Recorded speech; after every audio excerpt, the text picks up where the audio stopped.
കുറച്ച് നാൾ മുമ്പ് വരെ ഞാൻ ഏറ്റവും കൂടുതൽ ഫേസ് ചെയ്തിരുന്ന ഒരു പ്രോബ്ലം ആയിരുന്നു ഫൈനാൻസിനെ കുറിച്ചുള്ള ലാക്ക് ഓഫ് അവയർനെസ്.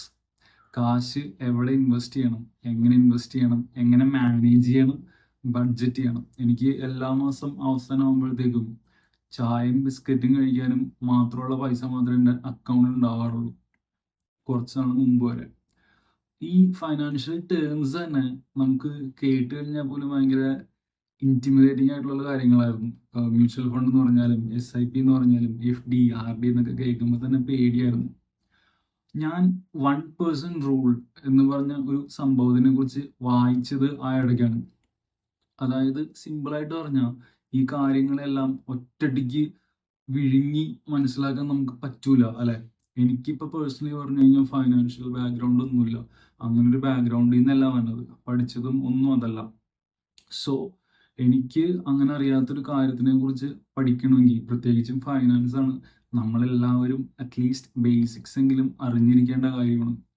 അതിന് ഞാൻ സ്ലോലി ഒരു കാര്യത്തിനെ കുറിച്ച് പഠിച്ച് അത് പതിയെ കോമ്പൗണ്ടിങ് ആയി വന്നാലാണ് കാര്യങ്ങൾ മനസ്സിലാവുള്ളൂ, പെട്ടെന്ന് മനസ്സിലാക്കുന്നതിന് പകരം. അപ്പൊ ഞാൻ അത് എങ്ങനെയാണ് ചെയ്തത് അല്ലെങ്കിൽ ചെയ്തുകൊണ്ടിരിക്കുന്നതെന്ന് സിമ്പിളായിട്ട് പറയാം. ഇൻവെസ്റ്റ് ഇൻ യുവർ സെൽഫ് നമ്മളെല്ലാവരും കേട്ടിട്ടുണ്ടാവും. ഇപ്പോൾ ഇൻവെസ്റ്റ്മെന്റ്സ് എന്ന് പറയുമ്പോൾ മെയിനായിട്ടും കാശായിരിക്കും നമ്മൾ ഉദ്ദേശിക്കുന്നത്. പക്ഷെ അതല്ല ഞാൻ പറഞ്ഞു, പേഴ്സണൽ ഇൻവെസ്റ്റ്മെന്റ്സ് നമുക്ക് ചെയ്യാം, നമ്മളിൽ തന്നെ നമുക്ക് ഇൻവെസ്റ്റ് ചെയ്യാവുന്ന കാര്യങ്ങൾ. ഇപ്പോൾ ഏറ്റവും സിമ്പിളായിട്ട് പറഞ്ഞാൽ ബുക്കുകൾ വായിക്കാം. ഇപ്പോൾ മണി ടോക്സ് എന്ന് പറഞ്ഞൊരു ബുക്കുണ്ട്. ആ ബുക്ക് നമുക്ക് എല്ലാവർക്കും ഈസി ആയിട്ട് വായിച്ച് മനസ്സിലാക്കിയെടുക്കാവുന്ന ബുക്കാണ്. പക്ഷെ അപ്പോഴും അതിലും കുറേ ടേംസ് ഉണ്ട് നമുക്ക് മനസ്സിലാവാത്ത. ചിലപ്പോൾ പെട്ടെന്ന് പോയി ഗൂഗിൾ ചെയ്യേണ്ടി വരും. അപ്പൊ ഞാൻ എന്താ ചെയ്യുന്നതെന്ന് വെച്ചാൽ, എല്ലാ ദിവസവും നമുക്കറിയാം, ഇപ്പൊ സ്റ്റോക്ക് മാർക്കറ്റിനെ പറ്റിയുള്ള ന്യൂസുകൾ വായിച്ചാൽ തന്നെ അതിൽ നിന്ന് നമുക്ക് ഫൈനാൻസിനെ കുറിച്ചുള്ള കുറേ ടേംസും എന്താണ് അതെന്നൊക്കെ പഠിക്കാം. അപ്പൊ അത് പഠിക്കാനായിട്ട് നമുക്ക് ഏറ്റവും എളുപ്പത്തിൽ ചെയ്യാവുന്ന എന്താണെന്ന് വെച്ചാൽ, ഇപ്പൊ നിങ്ങൾ ഗ്രോ ആപ്പാണ് മ്യൂച്വൽ ഫണ്ടിനൊക്കെ ഇൻവെസ്റ്റ് ചെയ്തെന്ന് വിചാരിച്ചോ, നമ്മളതാണ് യൂസ് ചെയ്യുന്നതെന്ന് വിചാരിച്ചോ. ഇൻവെസ്റ്റ് അല്ല, യൂസ്.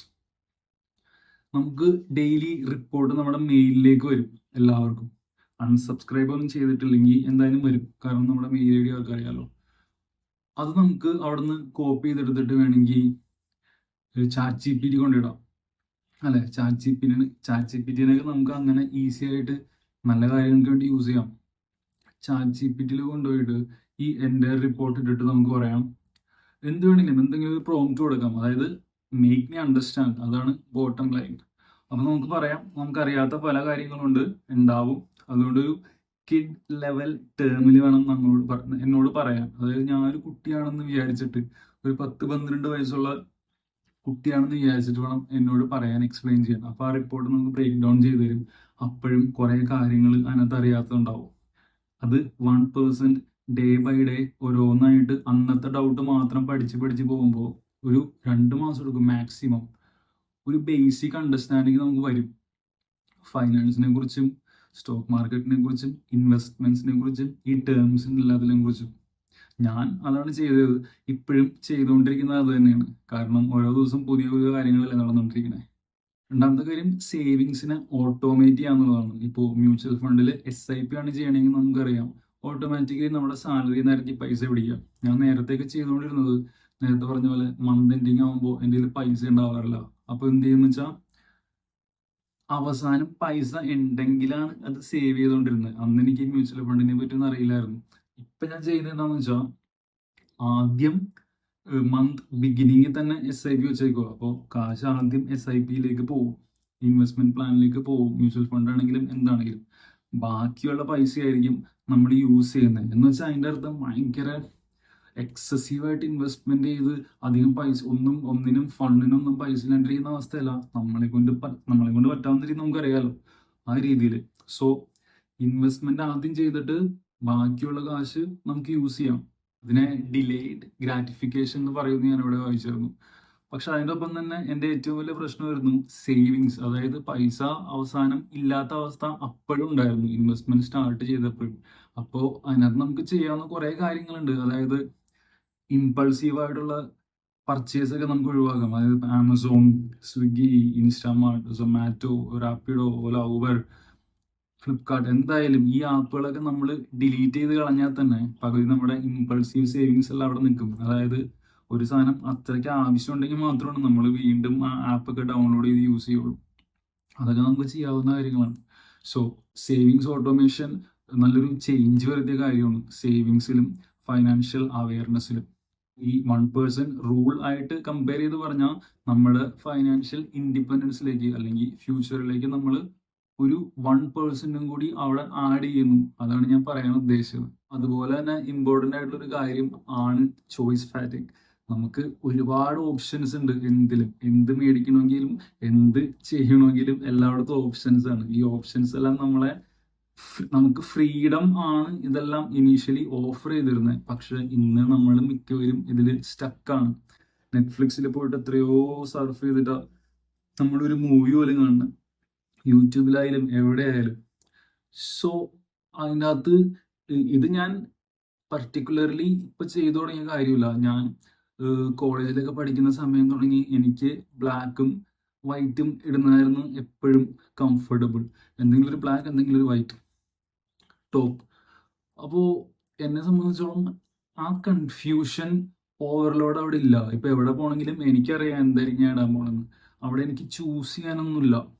ഒന്നെങ്കിൽ ബ്ലാക്ക് ആയിരിക്കും, അല്ലെങ്കിൽ ഒരു വൈറ്റ് ഷർട്ടോ വൈറ്റ് ടീഷർട്ടോ ആയിരിക്കും. ഇപ്പോൾ കല്യാണത്തിനൊക്കെ പോകണമെങ്കിൽ നമുക്കറിയാം, നമുക്കൊരു വൈറ്റ് ഷർട്ട് ഇട്ടുകൊണ്ട് പോവാം.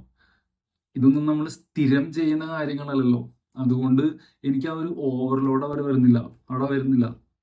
നമുക്ക് അതിൽ നിന്ന് കുറെ ചോയ്സ് ഫാറ്റിക് ഒക്കെ അവോയ്ഡ് ചെയ്യാം. അപ്പൊ തന്നെ നല്ലൊരു മെന്റൽ ക്ലാരിറ്റി വരും. ഇതും ഒരു കോമ്പൗണ്ടിങ് തന്നെയാണ് അല്ലെ. ഡെയിലി ഉള്ള ഈ ഫാറ്റിക് അവോയ്ഡ് ചെയ്യുമ്പോൾ തന്നെ സ്ലോലി നമുക്ക് നല്ല ക്ലാരിറ്റി വന്നുകൊണ്ടിരിക്കും. അത് ഞാൻ ശരിക്കും ഇപ്പോൾ എൻജോയ് ചെയ്യുന്ന ഒരു കാര്യമാണ്. കൺസംഷൻ നമ്മൾ നാച്ചുറലി ഓട്ടോമാറ്റിക്കായിട്ട് ചെയ്യുന്ന കാര്യമാണ്. എല്ലാവരും എല്ലാ ദിവസവും ഓരോ മണിക്കൂറിൽ പോലും അല്ലെ. കൺസംഷൻ കൊണ്ട് കുഴപ്പമൊന്നുമില്ല. പക്ഷെ അതിന് പാരലായിട്ട് നമ്മൾ ക്രിയേഷനും കൂടി ചെയ്യുന്നില്ലെങ്കിൽ നമ്മുടെ എനർജി എല്ലാം ഇങ്ങനെ കൺസ്യൂം ചെയ്ത് പോകാൻ മാത്രമേ ഉള്ളൂ. ഇപ്പോൾ ഈ ക്യാമറയുടെ മുമ്പിൽ നിന്ന് സംസാരിക്കുന്നത് എനിക്കിപ്പോ ഓവർനൈറ്റ് ഒരു ഗോളൊന്നുമില്ല. ഞാനിത് ചെയ്യുന്നതുകൊണ്ട് സംഭവിക്കുന്ന കുറച്ച് കാര്യങ്ങളുണ്ട്. എനിക്ക് ഓരോ ദിവസം കഴിയുന്തോറും കുറച്ചും കൂടി ഈസി ആയിട്ട് സംസാരിക്കാൻ പറ്റുന്ന പോലെ എനിക്ക് തോന്നുന്നുണ്ട്. അതായത് എൻ്റെ ക്രിയേറ്റീവ് മസിൽ അവിടെ പതിയെ ഗ്രോ ആയിക്കൊണ്ടിരിക്കുന്നു. നമ്മൾ ജിമ്മിൽ പോകുന്ന പോലെ തന്നെ. അത് ഒരു കോമ്പൗണ്ടിങ് ആണ് അല്ലെ. ഇത് പതിയെ മാത്രം നടക്കുന്ന കാര്യമാണ്. എഡിറ്റിംഗ് എന്ന് പറയുന്ന കാര്യം ഞാൻ ഇതിനു ചെയ്തിട്ടുള്ളതല്ല. എനിക്ക് വലിയ എക്സ്പീരിയൻസ് ഉണ്ടായിരുന്നില്ല. പക്ഷെ ഓരോ ദിവസം ഞാൻ ഇങ്ങനെ സംസാരിക്കുന്നതുകൊണ്ട്, ആവശ്യമില്ലാത്ത കാര്യങ്ങളും സിറ്റുവേഷൻസും വരുന്നതുകൊണ്ട്, എഡിറ്റ് ചെയ്ത് കളയേണ്ടത് കൊണ്ട് ഞാൻ എഡിറ്റ് ചെയ്യുന്നു. അങ്ങനെ കുറെ കാര്യങ്ങൾ പഠിക്കുന്നു പതിയെ. അത് തന്നെയാണ് കോമ്പൗണ്ടിങ്. ഓവർനൈറ്റ് ഒന്നും അച്ചീവ് ചെയ്യാന്നുള്ളതല്ല നമ്മുടെ ഉദ്ദേശം. Slow and study consistently compounding will happen. So 1% rule എന്ന് പറഞ്ഞാൽ അത്രേ ഉള്ളൂ. ഇന്നലത്തെക്കാളും 1% നമുക്ക് ഇന്ന് എങ്ങനെ ഇംപ്രൂവ് ചെയ്യാം. അത് ഫൈനാൻസ് ആയാലും നമ്മുടെ മെന്റൽ ക്ലാരിറ്റി ആണെങ്കിലും അവയർനെസ് ആണെങ്കിലും എന്താണെങ്കിലും.